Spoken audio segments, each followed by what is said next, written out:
Good day, my fellow nerds. Welcome back to the Corner of Remnant. I'm your host, Larissa, and I'm joined by co-host Emperial Dawn. Yo! And today we're discussing Chapter 5 of RWBY Volume 9, and there's a lot to discuss. Yes, So that's a lot. It's good I don't have puppy class, so we can go a little bit over the hour if we need to. Also, we're starting a little bit late on the live stream today because I slept in, sorry. But for those watching on YouTube, do not mention anything about Chapter 6 in the comments, please. It's been very heavily hyped up at the moment, so as we're streaming this, it's not out yet, but when this goes up on YouTube, it will be. So please don't mention anything about Chapter 6. Yes. RWBY are losing their minds, Yes. now the fandom are losing their minds, and we're just here like, let's Yeah. just wait and let's just enjoy what happens. See what Calm happens. But yeah, if you are going to be posting anything on social medias, please use the hashtags, because not everyone is able to watch the episode immediately. Like for us Aussies, it drops at 2:30 in the morning. If I wasn't doing reactions, maybe I might stay up and watch it, but I'm not recording a reaction at 2:30 in the morning. So, yeah, so just keep that in mind. And not everyone can subscribe to Crunchyroll too, so yeah. Yeah. I think I did that once for RWBY Chibi. I did for RWBY Chibi to once. watch. Yes. Yeah, that was... Yeah. I think that was the Halloween episode, and I was like really creepy. I think I listed all those videos, FYI, in case anyone wants to go watch those. You don't think you can, Yes. I think. Yeah. But... Oh, Chibi. Yeah, So it's, long ago. Oh, they're uploading, I think, the Neon Combini episodes at the moment, I think, which came out last year or the year before that, I think, when they were doing the animation month or whatever. That's right. I think they're the ones I haven't watched. Because I watched all the original Chibis and reacted to them as well. If you want to check those out. So my first reaction videos were Chibi. Oh god. But yeah, when I was it's like mostly using this it's mostly mic the stuff that they had cut from season 3. So basically, because it's the rest of season 3 basically. Right. Yeah. Pretty much. Yeah. Yeah, and that was a part of Neon Combini, which is like this animation project collaboration thing where they basically just most of it was old stuff that they teased in the past but never actually got to release. And there was a fair few new stuff in there. Yeah. God. So, yes, RWBY Chibi, and then of course actual RWBY. After all this time, we're finally deep in RWBY Volume 9 now. We're halfway through. We're past the halfway point, so I think definitely things are going to get interesting. Especially by the hype for Chapter 6, but yeah, just we're past that point now. They've had a lot of setup, building up this world, and Chapter 5 definitely helped do a bit more world building. We learn a bit more about the Ascension, returning to Ever After, and a bit more about just the world in general, which was really good. Had a few questions answers, but also we got a lot more questions, especially with, of course, the thing at the end, which we'll get into. So if you haven't watched Chapter 5, why are you here? Because we're going to be discussing spoilers. But thank you for watching. Thank you for watching. But yes. But also remember to watch the official sources on Crunchyroll. Absolutely, yeah. And my reaction to the episode will be up when this is up on YouTube, so check that out as well if you want to see my initial thoughts and reactions and me not realising a certain thing, which was kind of obvious, so I'm only going to get a lot of comments about that, but anyway. To be fair, there was something. I had a very similar thing as well. I'm curious when we get to it if it'll be the same. I'm curious about that actually. Because there were sort of two very important things that we saw in the episode, but also I thought the explanation at the start about the Ascension and how that all works was really interesting as well. Well, yeah, that's what I wanted to just discuss and stuff. We'll I've got a start list on of notes this time, so I won't be watching the episode as we do this. As I've got Dawn's note. Dawn sent me a really, really long list of notes, which is good because I haven't got any, so we'll make our way through that. Yeah, I've been in a very productive attitude as well. I really wanted to be productive, so I did some notes and stuff ahead of today's podcast. And the first thing I had was the explanation by the Curious Cat. Yes. Of how this world works, how life and death seems to work in the Ever After, or the lack of. I suppose, because the interesting thing is that it seems as though that this ties into, I think, discussions we had last week about how this world works and puppy. Puppy dog. And how this idea that like this world is like a play, or it is a story, and everyone has, careful now, everyone has these roles and purposes. Everyone is assigned a job or an action in this world, and it That might get her up here, so but then it's like no, she's more chaos up here. Settle down, settle. You're just gonna chill? No. This is Ellie. Come on, just chill. Hard to focus. Hard to focus with the dog. Sorry. Yes. No, you're fine. Very cute. Hopefully she'll just settle. Stop being a chaos monster. Come on, settle down. Yes, ascension. Yes. Yeah. So the idea that like when you fulfilled your purpose in this world, the world seems to consume you, seems to take you away, and then give you back to the world in a new role. Now, it was teased the idea that you don't necessarily have to come back as the same role, or you can be given a new purpose, or you can simply be given all the same person, or you can be given back in a different way, which I have more notes on as a little later as we get to it.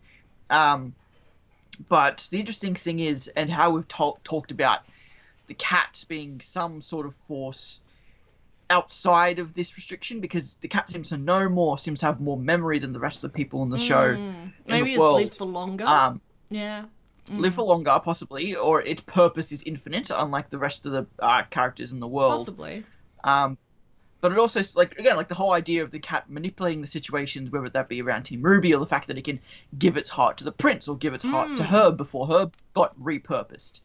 Yeah, the cat's ability is interesting. Yeah, we don't know enough about it yet. The cat, while explaining everything, seems to be above the concept. Yes. That it's explaining to a degree.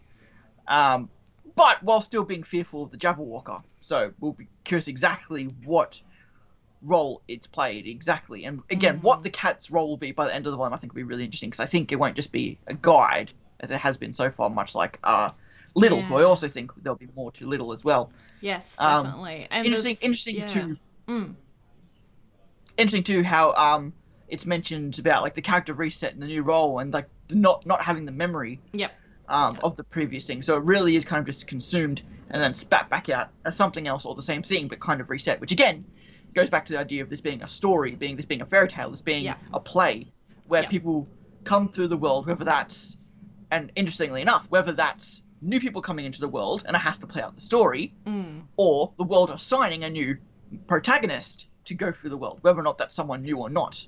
Yeah. I almost think this world's on a loop, whether or not new people are coming in or not. It's constantly on a loop, and there are not necessarily new Alexes, but they're like, again, like the reason why Alex might not be here right now is because the story, because Team RWBY the four of them are Alex in this version of the story. Yeah, that could. So Alex doesn't need to be here because Team RWBY are going through the story, as one possible theory I have. Trying to keep to my notes. I would jump around a lot, but I'm trying to keep to my notes. So things will get rehashed. By the way, I know I've teased and mentioned stuff. I'll explain more as we go through. Yeah, one thing I also wanted to say too, the cat did allude that the heart sometimes remembers. So, because the prince got quite upset about them being humans and such, and even though it had no memory of it being the king and losing at the game and being remade, it did still have some sort of reaction when it came to them being human. So I thought that was really interesting too. So even if they get remade, sometimes they'll have something lingering there still of their original self. Yeah, and I think what's interesting too, and almost especially in the day and age we are now, and almost an AI kind of sense, about how the king's role is to win. He's meant to win in the story. But people like Alex and RWBY and stuff come through, and they can make him lose. So not only was the king turned into the prince because for whatever reason the story deemed that be the next necessary jump in that role. That now the prince is more willing to cheat because it's more important. Because again, the king's role was to win. To win. Yeah. Now that the prince is now there, it's changed, and now the prince is more willing to cheat because the king. I'm trying not to say myself over, talk over myself, or like I do want to say so too. But so I don't think they come back immediately because remember that mentioned about Alex starting a war, and I wonder if that's possibly happened when the king got returned or ascended. Then there was no monarchy, so that could have possibly caused issues there before the prince came in. Just an idea, but it's very possible they don't return immediately either. It might be a period of time before they pop back in. The idea that I found really interesting was the idea that not only did the king become the prince, but now the prince is willing to cheat because the king/prince has to win. Yes. This version, the prince is more willing to win by cheating because that's his role. Meaner.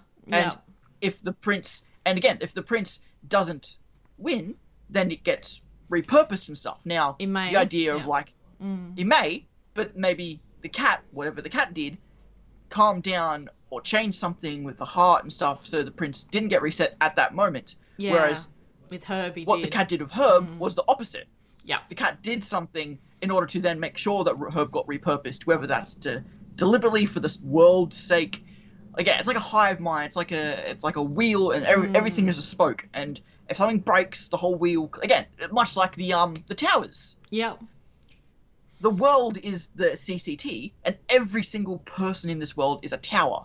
Yeah. And if one fails, the whole world collapses. So it has to be repurposed, has to be fixed. Everything has to work together in order. And the king was has to work properly in order for it to work. Person, whereas I don't think King was an especially important one. Yeah, Herb maybe not so much, but the king and the cat said it was really sad when it happened as well. So King was very loved. Just thought of the CCT comparison. I personally really like that. CCT I like that idea too. Yeah. Yeah, I'm onto something like that. So just before we get into the village, the market.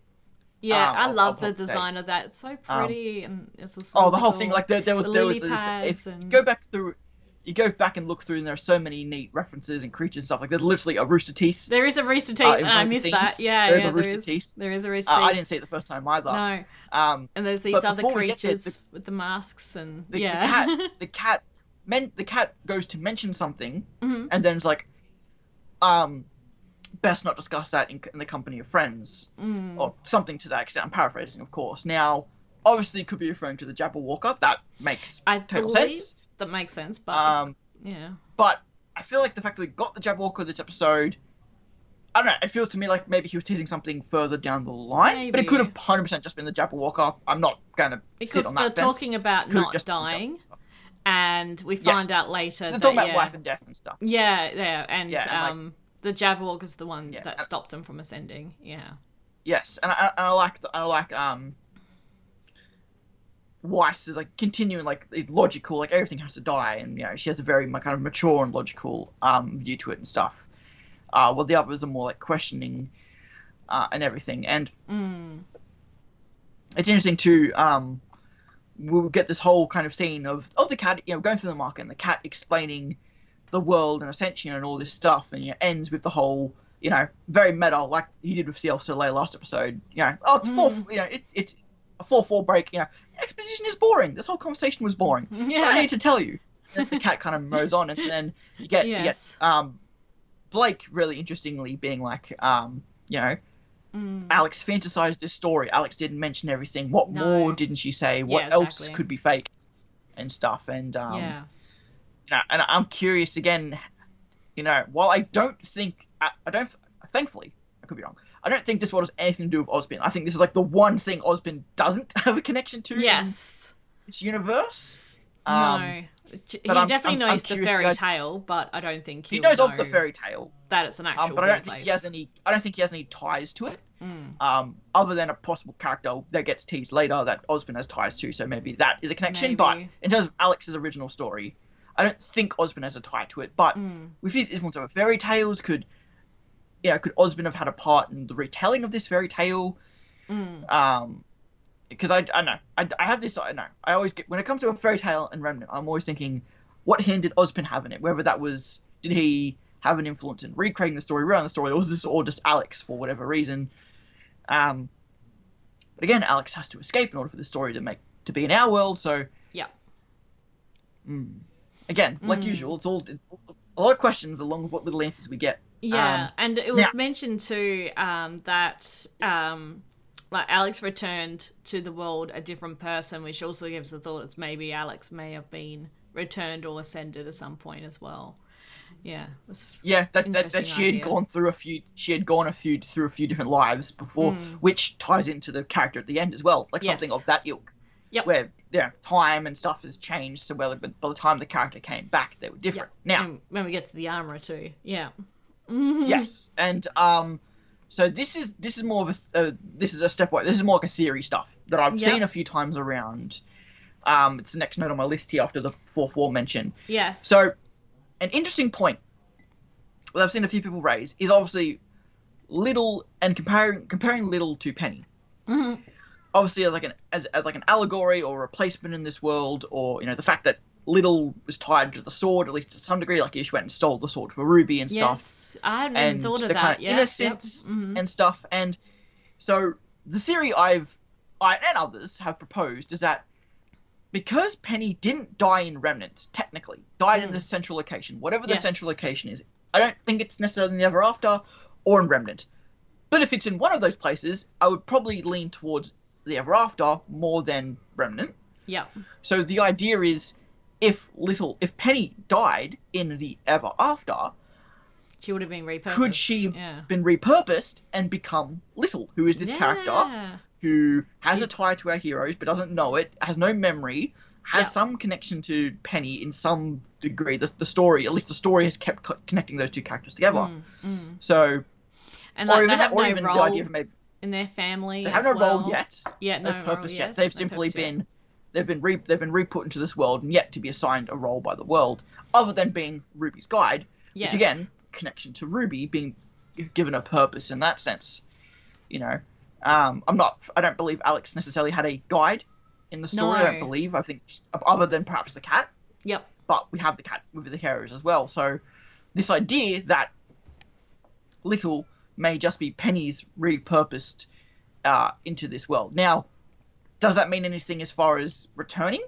I don't think so. Like, I don't think if we return with Little, all of a sudden Little will become Penny. But no. Again, with the idea of the knight at the end of the episode, assuming that they will return to normal, it's possible that even someone who's been repurposed could return to their original form once leaving the Ever After. Possibly, but just with the memories and ideas. But do you want to bring Penny back again? I think Little will probably choose to stay, but I don't know. That's also very true as well. And again, like RWBY could leave Little here, respecting their wishes and stuff, whether or not it's Penny or not. Yeah. But I saw that floating around. I thought that was an interesting idea that Penny technically didn't die in Remnant, so the idea of ascending and repurposing. I like that idea. Is possible here, but I say that, but we did see. There's the other see Penny ascend. Yes, which I don't know if we're going to get reference to at all or not. No. I guess the assumption is they're all dead, but then again, repurposing as well. They might end up being other characters in the story. So I wonder if we'll come across a group that were mentioned in Alex's tale, maybe. Who knows? The wrinkle with the Penny Little thing is that we did see Penny ascend with Winter as far as the maiden transfer goes. So and I've always speculated. I've always said that while Penny's death was sudden and a bit unexpected in Volume 8, I love the fact that she became human and she at least definitely gets an afterlife of some sort. Because we know that exists Ozpin, so we know that that's a thing in this world. So, again, could both exist? Could Penny's body be repurposed into Little, but the original Penny soul is in the afterlife? I guess both could be possible, but I feel like they do conflict a bit.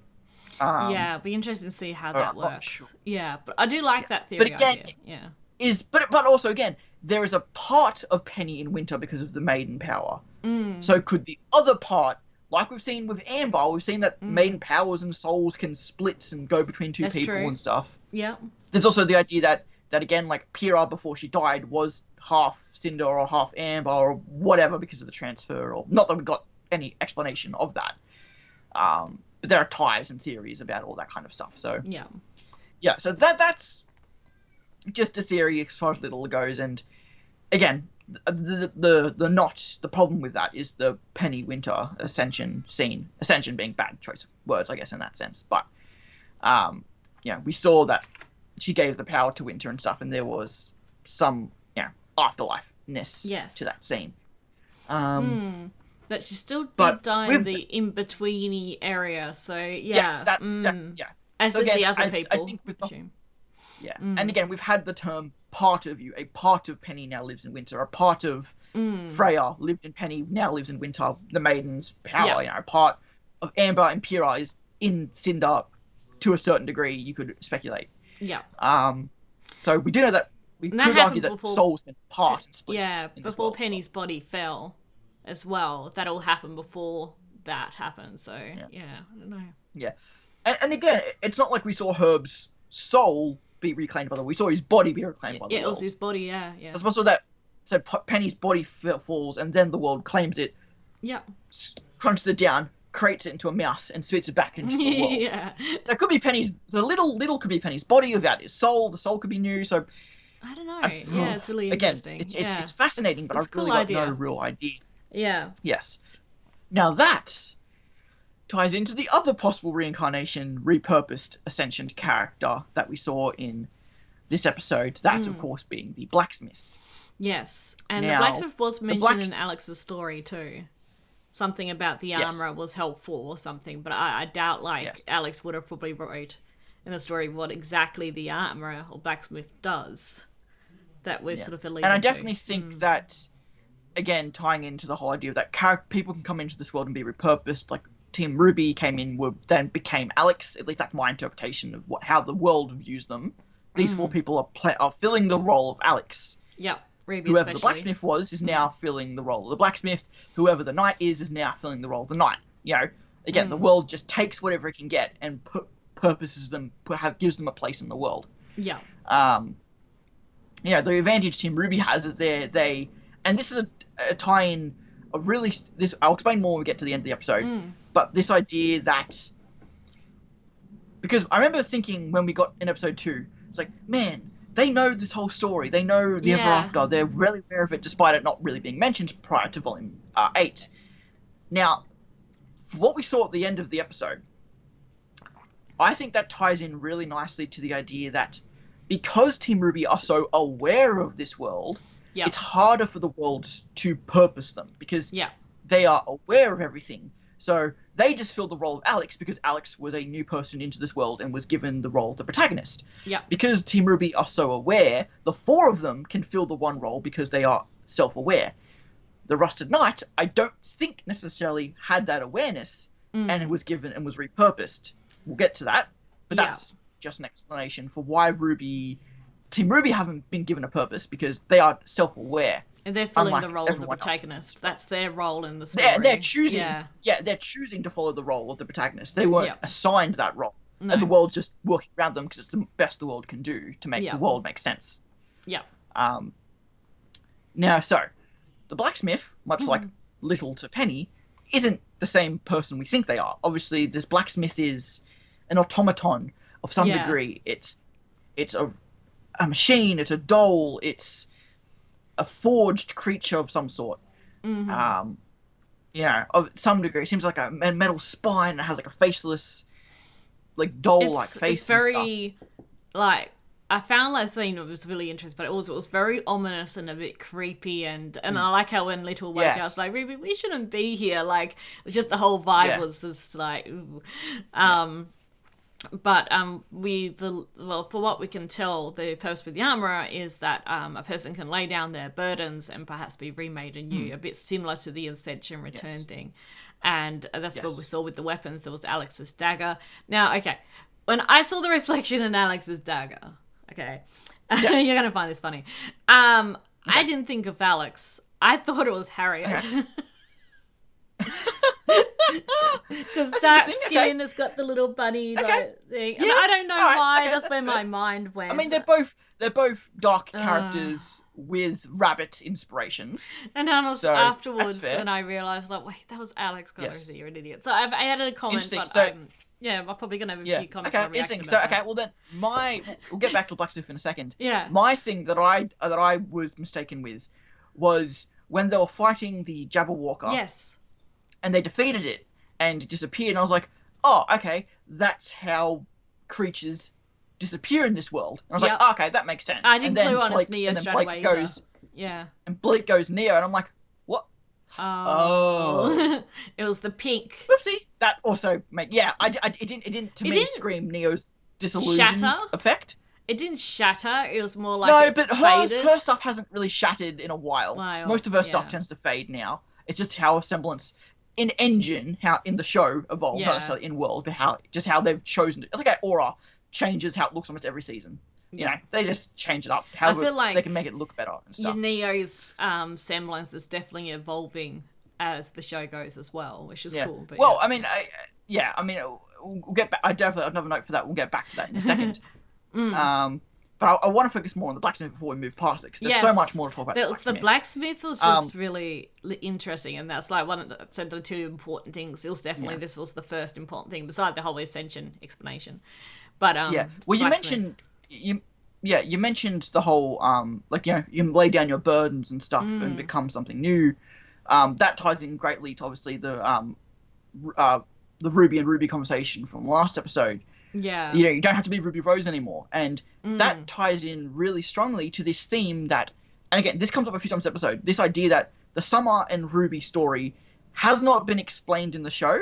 No. But it's there enough to where you should be able to gather and interpret everything. So, again, like with the brooch as well, like some people have gone like, well, shouldn't the brooch had more stuff? And I'm like, yes. But at the same time, I feel like it's on the nose enough to where that should be easy to accept and interpret because, again, Ruby took her mother's emblem. Yeah. Ruby took her mother's silver eyes. Summer did not want Ruby to be a huntress if you'd follow the lyrics, even though the lyrics aren't canon, but that's the best we have at the moment. But she did anyway because Ruby wants to be like her mother, despite a mother she never really knew. Yeah. But she wants... And everyone tells her how much she's like her mother. And it's only now dawning on her how much of a burden that actually is. Yeah. So it's ironic that the blacksmith, who we think might be a repurposed Summer, now that we've mentioned it, possibly literally telling her daughter, you don't have... Again, not that she would know, but the idea that you don't have to be me. You can be yourself. You can choose your own way. You don't, you're using Crescent Rose because it's, after Crow and after, in a sniper after the mother. Kind of thing, and it's this whole idea of we've had this subtle undertone throughout the whole series of, Summer is this character who's just Ruby but older, and now we're kind of realizing throughout the whole show that's had more of a burden than we've realized. And again, it's subtle storytelling, and it's not in your face. And to some people, that's not enough build up, and to some people, that's really long, satisfying payoff. And it's just up to your interpretations. I think both are fair. I think you can be mad that it wasn't set up. But you can also be satisfying that it was long-term storytelling that didn't need to be set up. Yeah. As well. Well, I see two possible things that could have happened to Summer. So, this thought that she's fallen into the Ever After and been rebuilt, which would explain why she didn't return. The second one being that she was converted into a Grimm, like the Hound by Salem. I see those two very possible things that's happened to her. Both would explain why she never returned. One of those two. I think it's one of those two. But you're right. I didn't even think of the Hound until you mentioned it then. This whole week, I haven't even thought of the Hound. So that's a great point. Now, could the whole Silver Eyes Hound thing... Maybe, in the Remnant. Yeah, it could be. Again, I don't know. With Penny, it could be both. There's a possibility it could be both. But you made a great point, too, there of, what if the whole point of introducing the Hound in Volume 8 was just to distract us from the possibility of some of it? Like, what if that was just a fake out? Maybe. Like red herring. Yeah. Ruby and Yang assume that Summer was turned into the Hound. It's very possible that's what happened to her. Hound. Yeah. So, what if that was deliberate? And again, that's another thing, much like Blake knowing everything about this world, it's not, at the time, we're like, oh yeah, that makes sense, but was it too much of a step for Ruby and Yang to make that leap and assumption that was to happen to Summer? Much like Blake knows everything about the Ever After, what if those are deliberately done to be red herrings? Again, the idea that Blake knows that information so that Team Ruby can be Alex, and that makes sense. Yeah. Team Ruby and Yang, assume Summer became a Hound to throw off the trail of her being the blacksmith. Maybe. I think both are possible. Yeah. I guess my only big thing is, and I guess this ties to Alex as well, how did Alex and Summer get to the Ever After? That's the big question. You know, because that's the one thing that doesn't really make any sense yet, because we don't know how to get here. And I assume we'll learn when we leave the Ever After. I assume we'll learn how that works. Yeah. You know, like I'm just, yeah, that's the one thing, that's the one wrinkle. You know, how would someone get to the Ever After when, you know, and again, the idea that maybe she's been repurposed time and time again. That's why she's lost her humanity, because she's a human who's been here far longer, probably not as long as Alex, but again, Alex left. But if someone is trapped here, she's been repurposed over and over and over again, and so she's so far from what she originally was. Whereas the Rusted Knight still is very much who we knew they were. I'm wondering too. I was just thinking about it because, like, you know, Penny's weapons very possible was landed in the Ever After, and that's how the raccoon had it, and now the armorer has it. Yeah. But it could be possible that maybe that Summer dropped a scythe, lost a scythe, a bit like how Ruby has, and in the in between, perhaps, and that's how it ended up there. That's just another thought as well, because And it is possible. We theorized too. Granted, it's been kind of not disproven, but it's less likely at this point that the world kind of. It could be possible that you know, Little and the blacksmith are meant to relate to Ruby. Yeah. The world is playing tricks on her again with the whole thing of the Cheshire Cat, the Curious Cat. Like the world is also playing tricks on them at the same time. Yes. You know, trying to get them to lose themselves so they become a part of the world and they can be repurposed. It's almost like the world is trying to consume them. Yeah. And, you know, Team RWBY are so self-aware that the world can't do it normally, so it's trying to trick them by having Little be like Penny and having the blacksmith be like Summer, by you know, toying with their minds. This could also be, again, another red herring, fake outs from the world to try to consume Team RWBY. So that's possible as well. But I will say an interesting point too here is that the blacksmith was forging a butterfly wing. Yeah. Now, we saw the butterfly in episode 3 and assume it was just a form of the Curious Cat. Yeah. But the blacksmith forging a wing makes me feel that if this is Summer, who somehow is aware enough... I just realised it might be something for Herb, because Herb was a caterpillar. True. So like the blacksmith is forging... Okay. Yeah, maybe because being a caterpillar, he might turn into like a butterfly or a moth. Yeah. Yeah, because, you know, caterpillars do a cocoon and then, you know... Yeah. And turn into a butterfly So the idea of what the blacksmith is forging something for whatever Herb's new form will be. Yeah, I just had that thought because it was a butterfly wing, and we know Herb was a caterpillar. So I just thought of that. That makes sense. Yeah. This is an idea. But that makes sense. But I'm also curious, why in Volume 3 did they focus on the butterfly? I feel like they put a lot of focus on the butterfly in Episode 3. I just because it was blue, similar. And then here she is forging a. I don't know. I just feel like that was the cat. But we also have the butterflies in Volume 6 as well. Could that have any sort of ties to Silver Eyes? And again, some are possibly. Yeah. You know, like I don't think shape-shifting is. I think shape-shifting is a thing in this world. So it's possible that the blacksmith possibly being Summer was trying to keep an eye on this person believing to be her daughter and stuff, and just the way that the blacksmith talked. You know, I'm just saying again, at this point, anything is possible. I really don't know. I don't know about the blacksmith being Summer. I don't know. I'm a bit on the fence about that. No, again, I don't.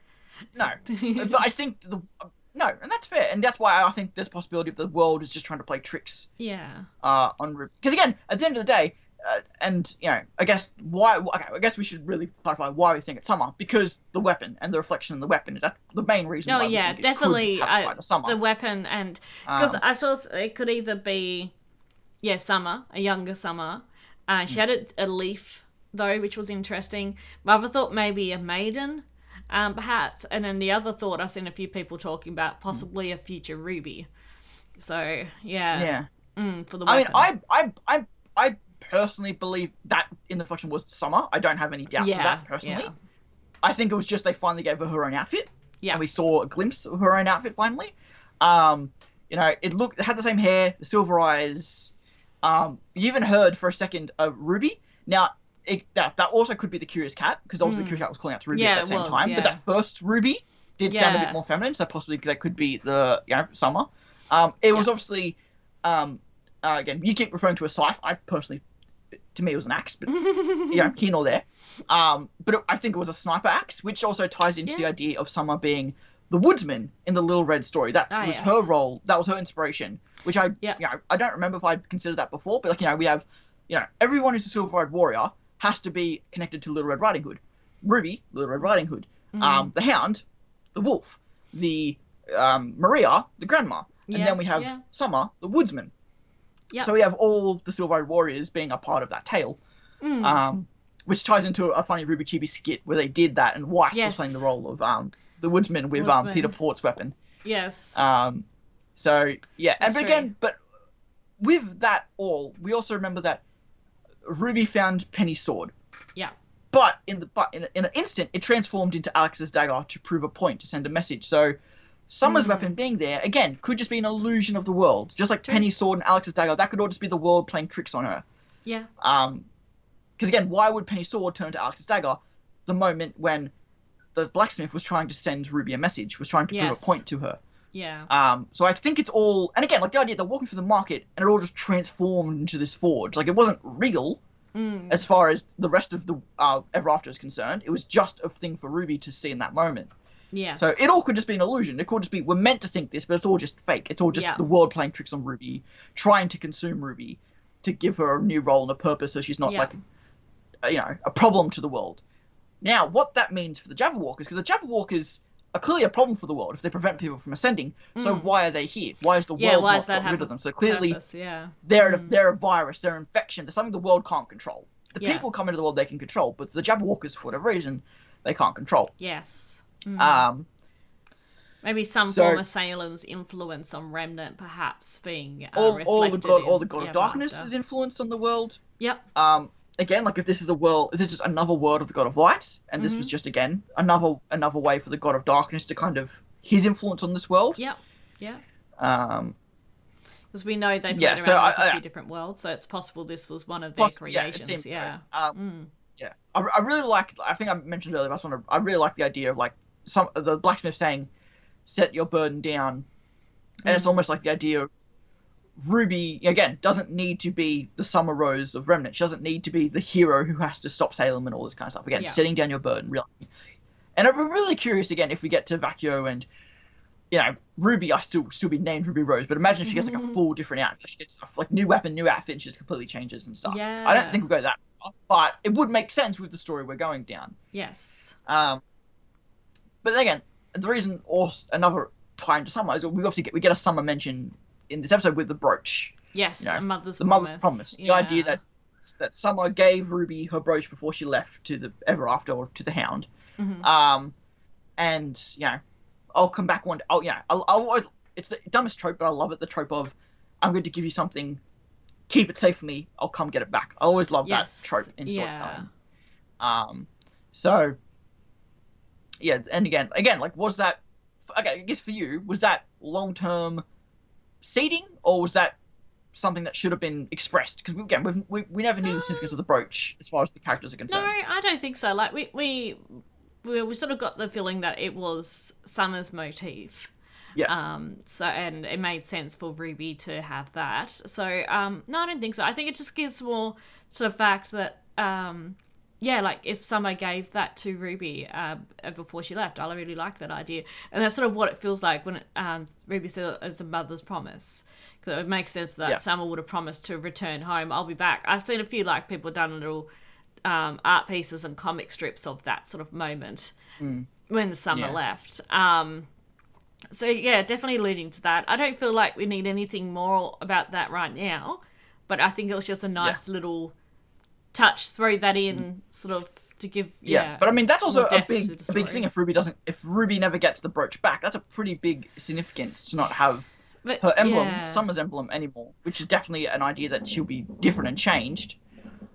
Absolutely. When she from what we can tell with the Ever After's currency are things that affect the heart, from what we know. Like, it could be happiest emotion, memory, saddest memory, and then with this... It's why the cat affects a piece of the heart and stuff. And yeah, so from what we've seen before, and from, like, the Alex story, where Alex, like, also happiest memory or saddest memory for purchased the thing from the raccoon, from Jinxie,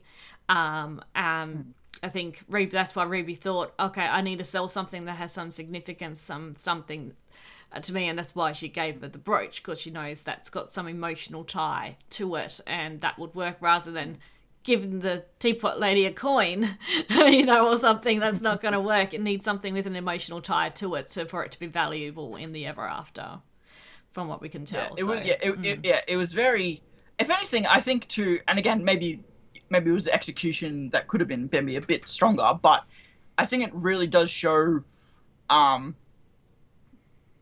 that Ruby does care for her team as much as she did her. And again, like her mother, as much as she fantasizes, like she didn't know her mother. I know, I'm not saying she's very young. She obviously cares for her. She's very young. But they need to get the parfait. They need, especially because they're in danger now with the Jabberwocker appearing. It's just they need to get this second thought.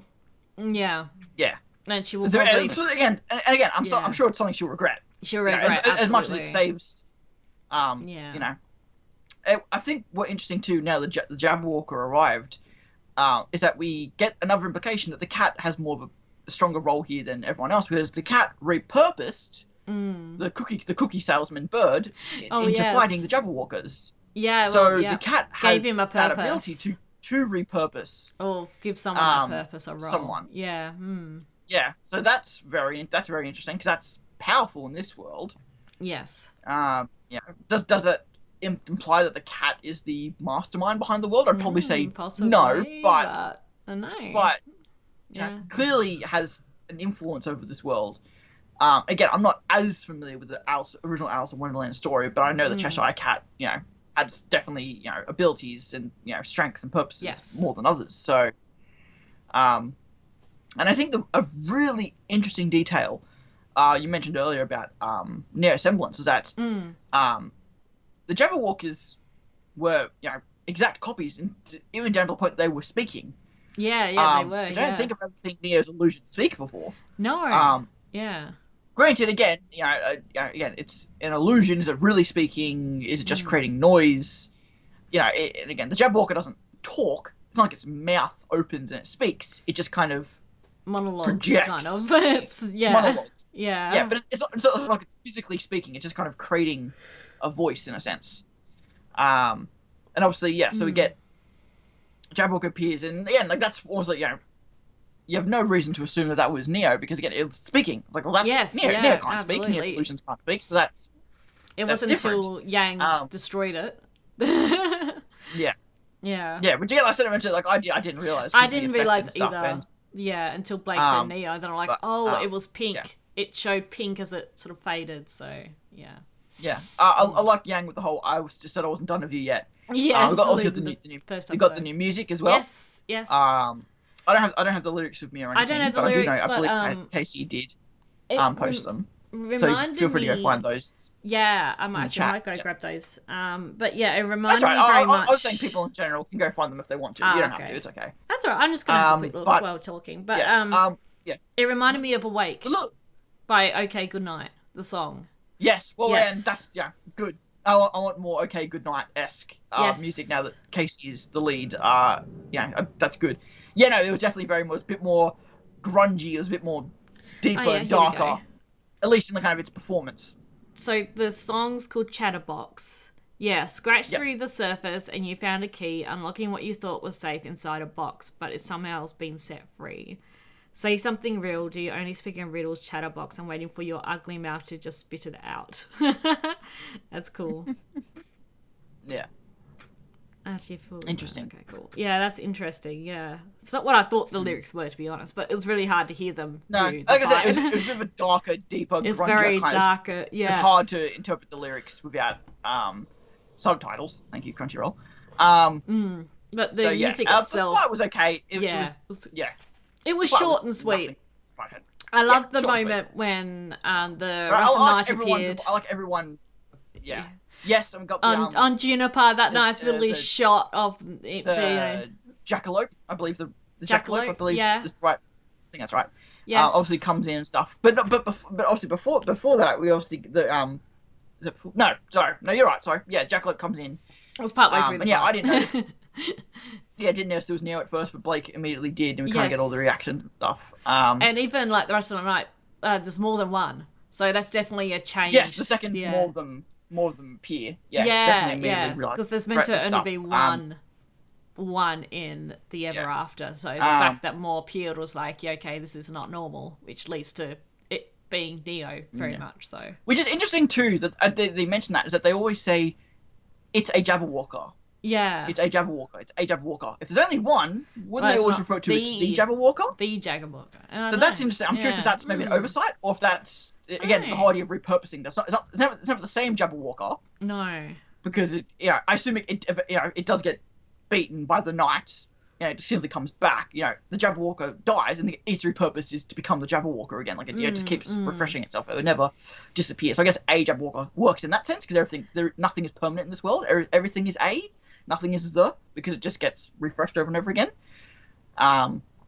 Is a way to do it. But interestingly enough, obviously we have the bird and the cat distracting everything as they run away, and we get the idea that like the cat's like, oh, we get beaten, we'll get eaten, and we won't ascend and stuff.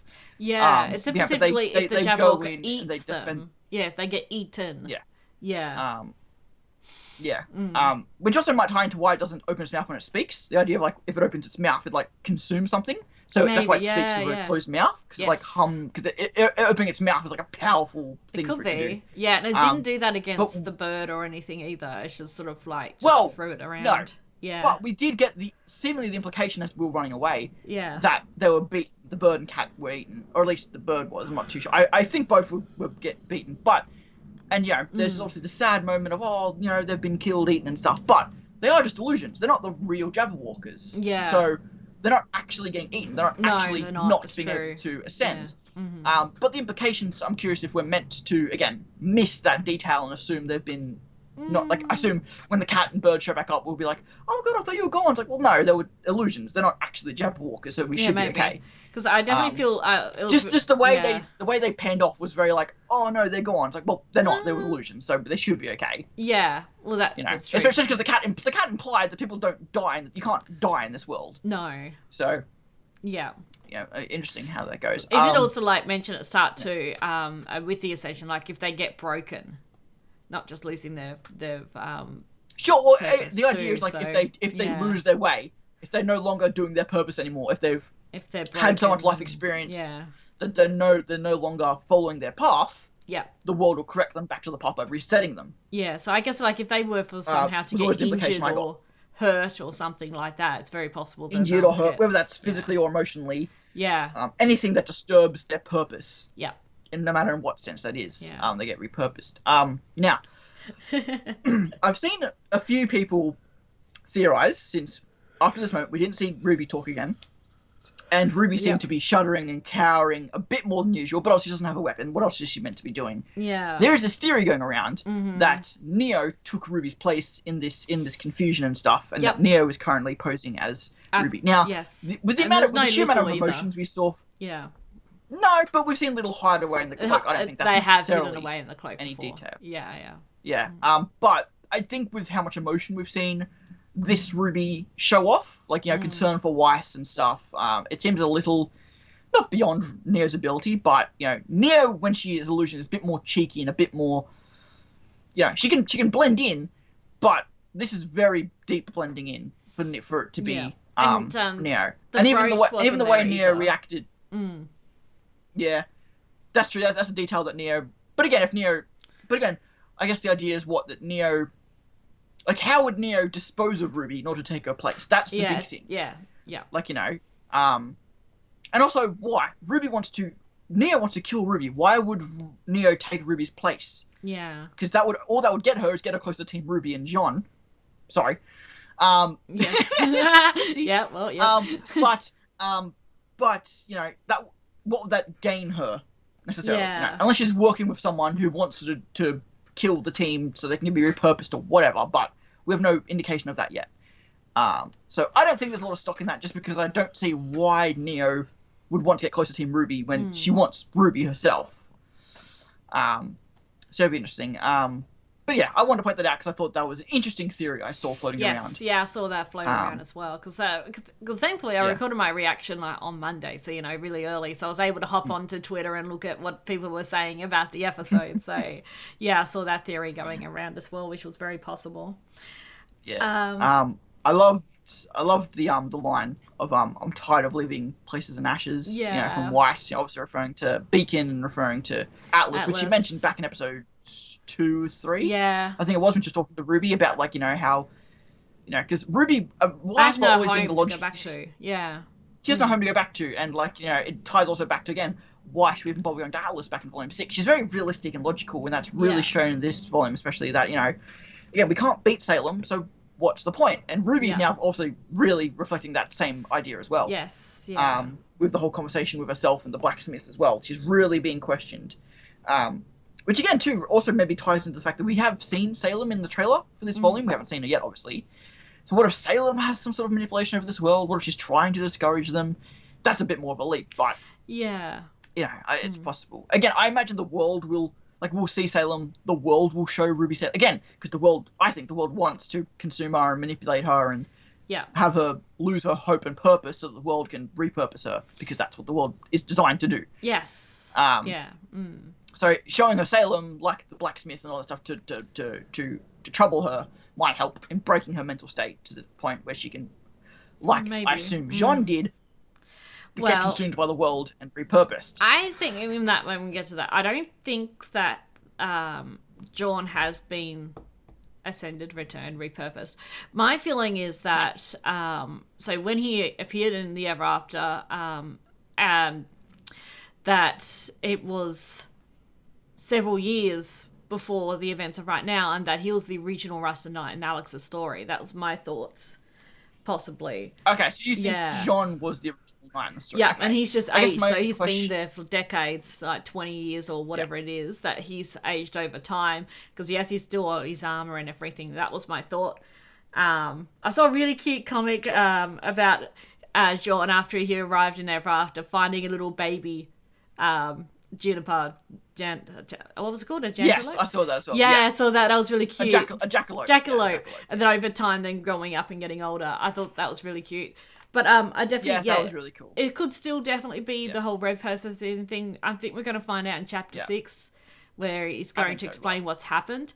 Though with the whole repurposing thing, though, what we know as well, which might throw a little spanner in the works in some theories, is that they don't retain their memories. So if John was repurposed, he won't have memory of what happened before. And same with Alex. That's a very fair point. Leaving. If Alex got ascended and repurposed, how does she remember everything that happened in the Ever After before that moment to write about the story in Remnant? No, that's just my thoughts. That's a great point. I hadn't considered that. That's a very good point.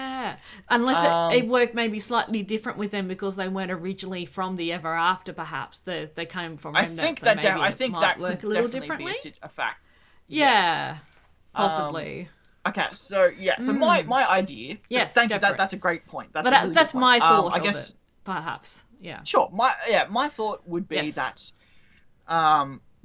Jean came to this world at the same time as the others. Yeah. Yep. But just separated, and simply lost himself in this world because after he what might not have Penny. been aware of the fairy tale. He might, distort after what happened to Penny, and Weiss as well. Because he failed to save Weiss as well. Failed to save Weiss, he saw Weiss. But he saw them all four, so... great, again, sword that was forged in honor of Pyrrha was broken by Cinder, of all people as well. Mm-hmm. Had to kill Penny, obviously. And then, was distraught when he fell, and basically perhaps wasn't aware of the fairy tale.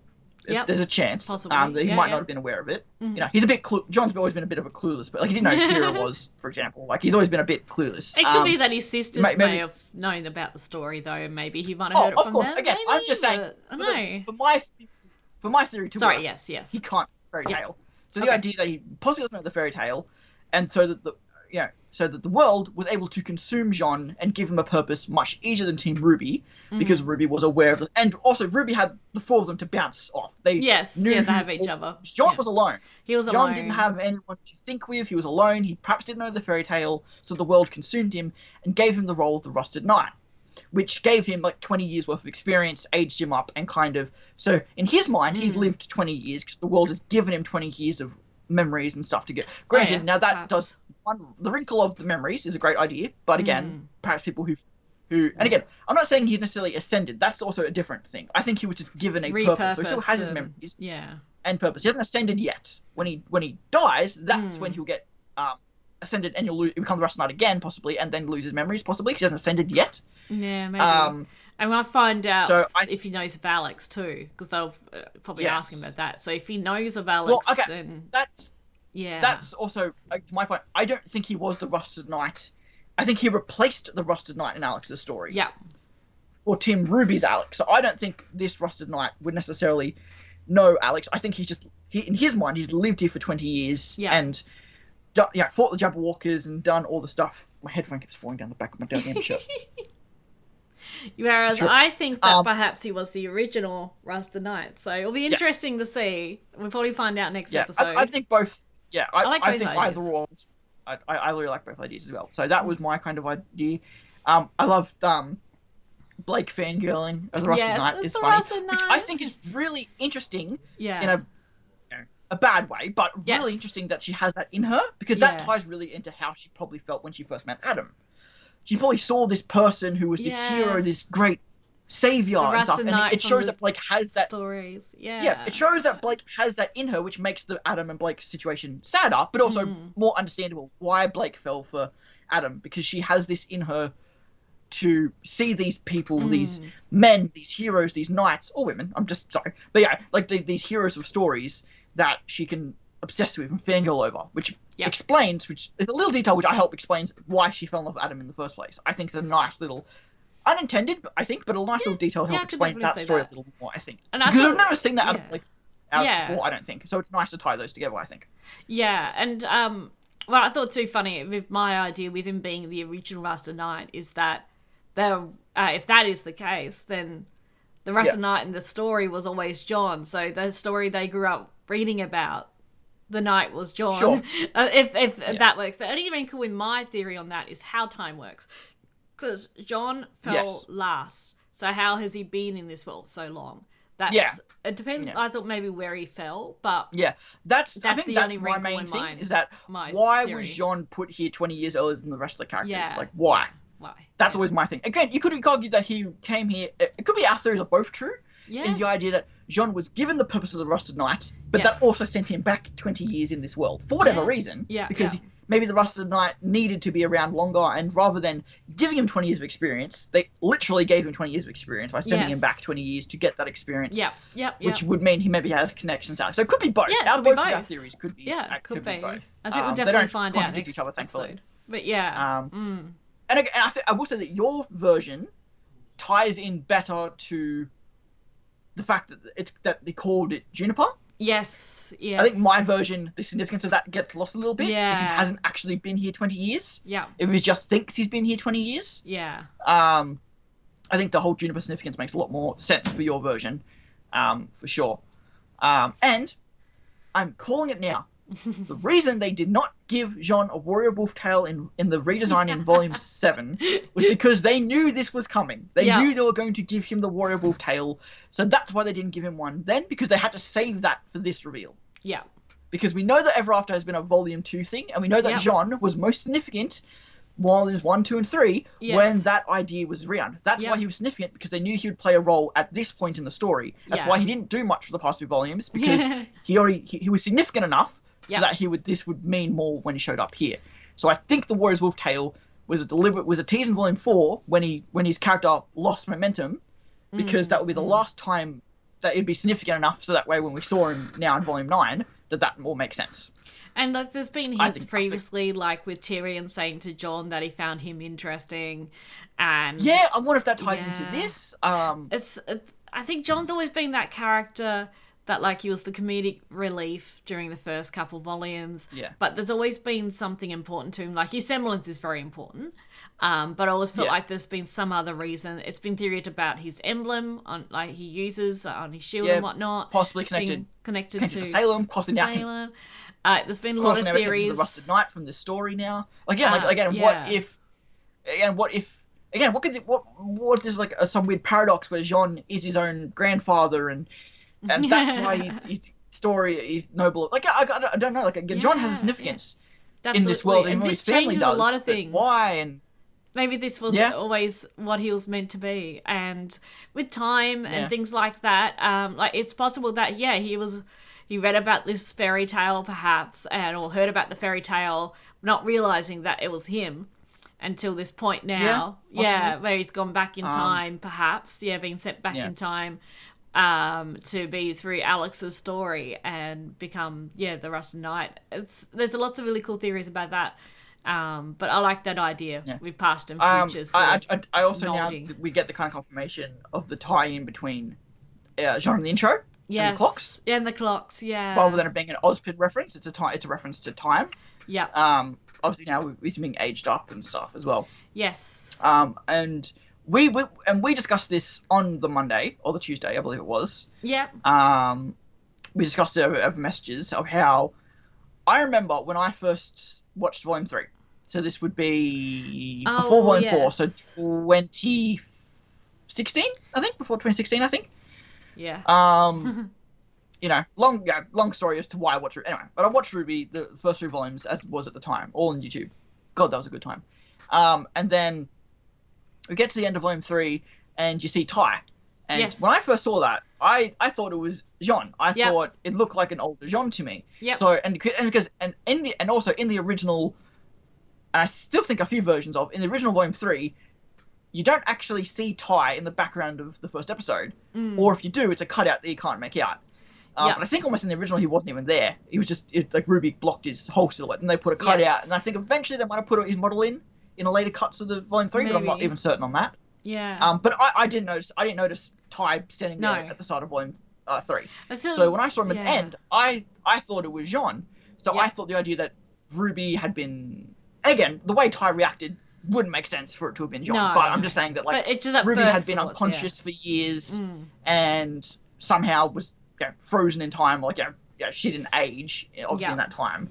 So, and that's why I quickly unraveled, okay, this is clearly not Jean. No. But to me, it looked like an older Jean. So, the fact that we now have an older Jean is a weirdly nice personal tie-in to that story, because I interpreted it that way wrongly originally. So, I always liked that, like, that we did get an older Jean eventually. Yes. Even though I was wrong when I thought we did initially. And also to me, like, I could see this possibly being, like, John's whole purpose, and that perhaps maybe when it comes time for them to leave the Ever After, John chooses to stay.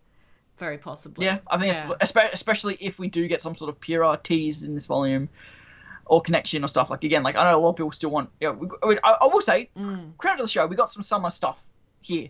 Yeah. In the Ever After. So, whether or not we get Pyrrha... we've gotten Summer and Penny stuff here. Yeah. So, whether we get Pyrrha or Roman, I don't know. I don't know if we have the time to give Jean and Neo.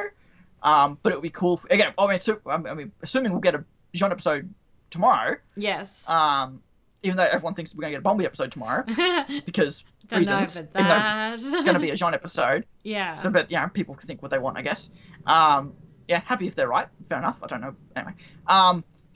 We could get Pyrrha stuff tomorrow if we get a Jean episode. Maybe. Like, we could get like, what if the world used Pyrrha to manipulate Jean into thinking this should be his role, this should be his purpose, this is what he should become in this world. Because again, the cat is a manipulator. This world is a manipulator. This whole world, I think, is designed to manipulate our characters.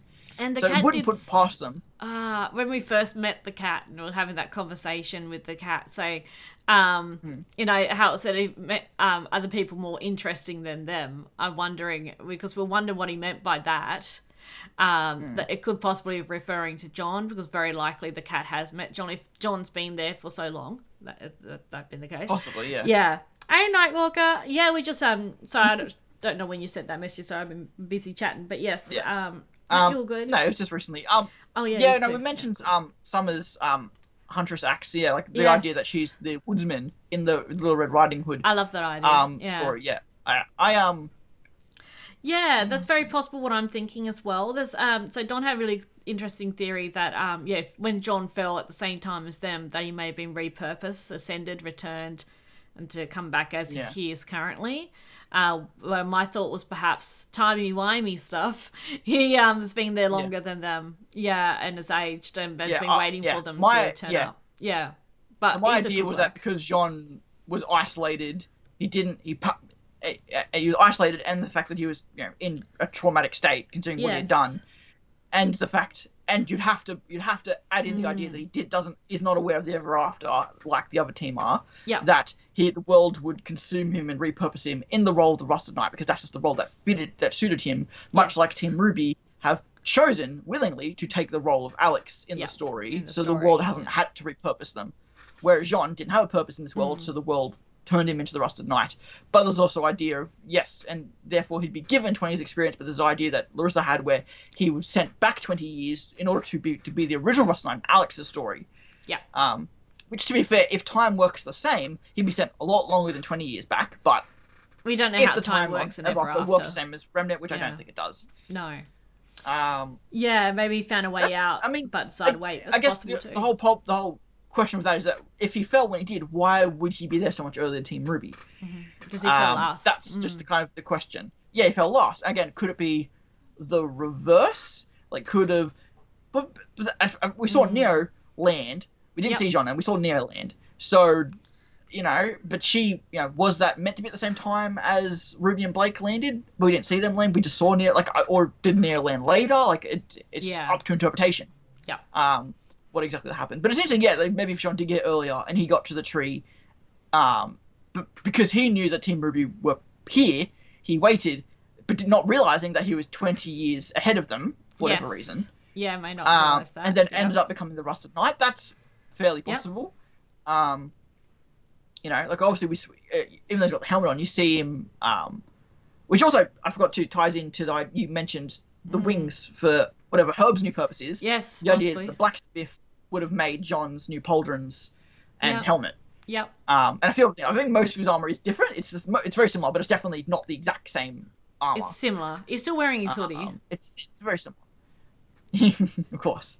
Because you can see a little bit of orange on the collar, just a smidge of it. You can see. So to me, that's definitely the same hoodie because the hoodie has orange lighting. I think that's what we were just discussing before you were here, Nightwalker. The idea that I theorized that because the world is trying to manipulate everything, they could project Pyrrha to Jean in order to make him serve his role, make him serve his purpose by But I also like the idea that he waited. He's been waiting for Team RWBY. I really like that idea as well. The idea that he knows that they're here. They don't know again, that's the thing. Team RWBY didn't know Jean was here. They didn't know he fell. So that was such a shock to them.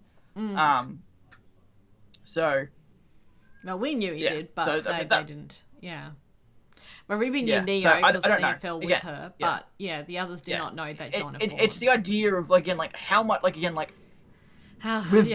Penny Little, with Summer Blacksmith, with Roman possibly, and with Pyrrha, are these actual repurposed ascended representations of these characters in this world, or are these just illusions, manipulations the world is doing in order to manipulate our heroes? Yeah, and I don't know that. I don't know the answer to that. The only thing I can possibly think of is if Summer didn't become a hound, she's here, so it is the real Summer as the blacksmith repurposed over many times, and possibly Penny, since she didn't die in Remnant, technically died closer to the Ever After, could have been repurposed and become Little.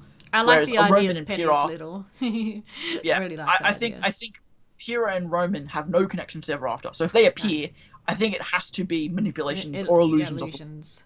Yeah, definitely. And speaking of, that's a great point. I think when we return, I think Jean will be back to normal. Yeah. I don't think we'll return as Jean being the old Rusted Knight. I think the world, much like how the world resets them, I think when they leave the world, they'll reset to the way they were. They'll still have their memories. Possibly. I think from a story, there's no reason to not. If they leave this world with no memories of this world, why the hell did we do the volume? I think by logically, they have to remember what they've experienced here. Yes. Well, Alex remembered because she wrote the story, so... And Alex remembered because she had to write the story. But then comes if that's even true. Osmond could have wrote the story for all we know. Could have be a lie. We don't know. There's so many questions. Like, we got a few answers to things, but we got so many more questions now, so... It's definitely been an episode where people can fan theorize, which has been great. I love reading all the different theories and thoughts that communities had. Totally. Absolutely. And we don't always discuss that sort of thing on our podcast. Normally we just go over the episode and some of our thoughts, but it's been nice sort of delving into some of the theories and ideas. Though chapter 6 will be interesting because if we might find answers to our questions now, or maybe not. Yeah. No, I think that's I think that's possible. Walker, this is just another one of the gods' experiments. Yeah, we're thinking that too, possibly. Yeah, another world that they have left. I don't think this is like some people. This is where they live when they're not. I don't think the gods are here either. No, I think it's just one of their experiments they created. Yeah. But I will say, here's actually a good point that I don't know if we mentioned back last episode. The fact that the cat mentioned the gods and the brothers have the god complex and stuff. Yes. I like. Okay, so the possible end of the show is that the Team RWBY gathers the 4 relics after defeating Salem somehow, Silver Eyes or whatever. Yeah. Brings the relics together, the gods return, see the world united, gives everyone magic again, returns to the world, and it goes back to the way it was originally. Mm-hmm. I don't like that ending, personally. But I'm sure I'll be happy if it happens, but in theory, I'm not a big fan of it. I like the idea of getting the relics together and not bring back the gods, choosing the world as their own, making this world their own, and choosing to be the grim-infested, dust-using, semblance-using world that it is now, because that's their world. That's the world they've built. That's the world they want to secure and keep. Yeah. Now, I don't mind the god theory as much, like the original version, if the gods aren't actually gods, which I feel like the cat kind of interpreted. These are just 2 very powerful beings that have the abilities. I know it's a dumb distinction. What's a god and what's a god-leveled person? Yes, But the idea that these are just 2, again, because they're not on, like Salem and Jin mentioned it, they're not, the word was on, the word they didn't use was omnipotent, that wasn't the word they used, but whatever, they weren't, in the Lost Fable, they weren't, they're fallible. Yeah. They're not all-knowing. That's right, yes. They're just people with incredible power who are revered as gods, much like Salem and Ozpin were. So the idea that the gods have the power to create worlds, but they're not these, they're not the be-all and end-all. They're just 2 powerful creatures amongst the universe. They're not the creators of the universe. They created Remnant, but there are greater powers beyond them. As far like whether that's the Big Bang or a god or whatever you want to believe in the real world comparison. But that's what I would like that more if the gods were just powerful beings rather than actual gods of the universe kind of thing. These are just 2 brothers who are powerful, and the Remnant was their plaything. Ever After was their plaything, and they've moved on to another plaything at this point, I think. I like that interpretation of the gods a bit more, which I think that this volume has kind of teased us that's more the interpretation of them. Again, it's a dumb distinction, what a god is. Saying as well. Yeah. Though we know with Salem and a curse, basically, so I think really for alien dragons, is Salem. Yeah, well, exactly. Yeah, that's a great way to put it. It's a curse. If her curse can be reversed, and then she'll be able to pass on, and I'm assuming then Osmond will lose his purpose, and also will be free. We don't know. Yeah. That's actually a good comparison to this world. Like the idea of a purpose. About purpose, yeah, absolutely. Yeah. Did we lose Don? He's frozen. Yep, we lost him. That seems to happen every so often. Prevention of that purpose kind of thing. Yeah, well, you disconnected. We lost you for a second. Sorry about that. All good. I was saying that. I think my subtitles might have broken. Yeah, probably. We're almost wrapped up here. Don't worry about that. We're almost wrapped up here anyway. It's all good. So the idea that, Ozpin's purpose is to unite the world, bring the relics back together, and bring the gods back. Yeah. And Salem is the ultimate interference of that idea. Yes. So again, the idea of ascension and purpose and stuff ties to the Ever After with Ozpin's role. Like, Ozpin is the only person with a role, a purpose in Remnant. And once he finishes that, assumingly he'll disappear. Like, he won't stop reincarnating until the gods come back or the world is united or whatever. Yeah. But I do like the idea of rejecting that idea if they ever get to the end. As for, can Salem be destroyed without the gods? I mean, yes, because again, the idea of Jin saying that Ozpin couldn't defeat Salem. Yeah. Because she's cursed. Yeah. So. And again, the idea that all Salem, if Salem comes to reason, I don't know why she would, but if she comes to reason and simply accepts the roles of life and death, she could, like Ozpin, just ascend in a sense. Like the idea that she learns a lesson, she realizes, and that could be it without destroying the entire world. She'll be able to move on. Yeah. But either or. So I think as for next episode, I think we're gonna get the Jean story. Yes. Is that all we're gonna get? I don't know. I'm trying to think. Cinder's episode was episode 7, not 6.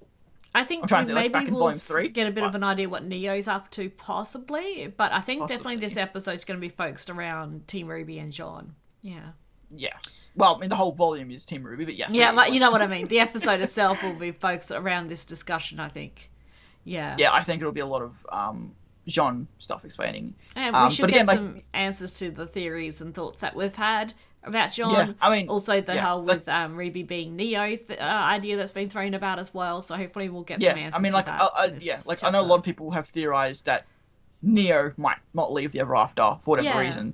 But like you mentioned too, that Jean might not either. But Nightwalker mentioned I do want to see the reunion. Of Ren and Nora and John. So I hope that John does. Yeah. And again, I would like to think that John still has a little more purpose, whether that be with Tyrion or Salem, or whatever his family history is, or whatever Tyrion was interested in. I still feel like that there's still a little more with that.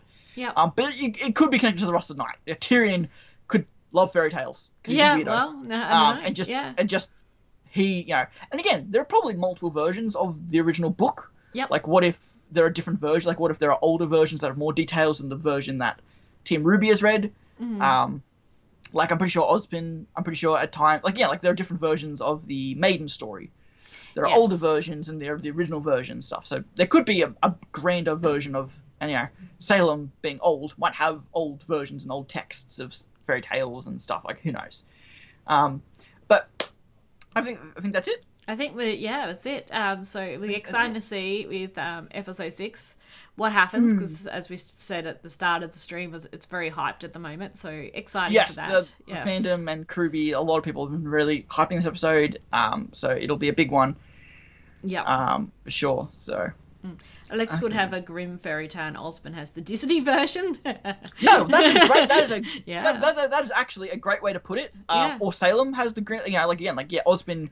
And I've always thought Ozpin, again, wanting to control the narrative of the world, much like Ever After, actually. Yeah. That Ozpin has always fed fairy tales into the world because he's lived through most of them and given his versions of events. And, Alex might have released an original, darker, grim fairy tale version of her experience in the Ever After, and Ozpin took that and re-released it into the world into a more nicer version that's become more popular.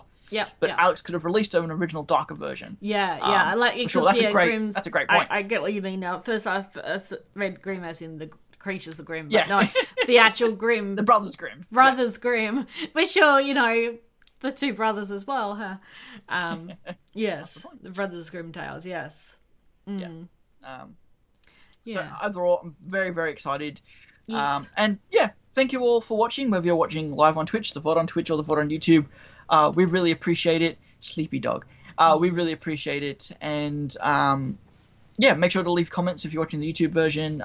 But remember, keep spoiler-free on YouTube for episode 6, as well tag your spoilers on Twitter. And also, don't use your profile picture as a Volume 6 thing. That's something people do as well, and you can't block that at all, so be careful. Thank you, Nightwalker, especially in the chat. And thank you very much, everyone. And Bold Praise the Great One. Great One, and Weiss. Weissfu. That's all. Putting up on my screen. Yeah. So thank you all, and we will see you again next week. Hopefully, yes, we will. Yeah. Thanks for hanging out, Nightwalker. And thank you, everyone. Bye. Bye, guys. Bye.